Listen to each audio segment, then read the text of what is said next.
Cinema என்பது நிழல், சிற்பக்கலை என்பது நிஜம் என பத்மஸ்ரீ விருது பெற்ற சேலம் ராஜா காளியப்ப கவுண்டர் பெருமிதம் தெரிவித்துள்ளார்.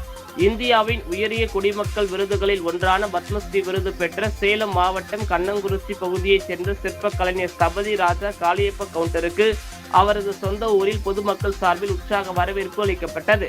இதனைத் தொடர்ந்து பாலமுருகன் சிற்ப கலைக்கூட வளாகத்தில் தேசிய கொடியை ஏற்றி வைத்தார். அப்போது செய்தியாளர்களிடம் பேசிய அவர், சினிமா என்பது நிழல், சிற்பக்கலை என்பது நிஜம் என பெருமிதம் தெரிவித்தார். மேலும் தமிழக அரசு கலைஞர்களுக்கு வழங்கி வரும் ஊக்கத்தொகை மற்றும் விருதுகள் பாராட்டத்தக்கவை என்றும், கலைத்துறையை வளர்க்க மத்திய மாநில அரசுகள் மேலும் உதவிகள் வழங்க வேண்டும் என்றும் கேட்டுக்கொண்டார்.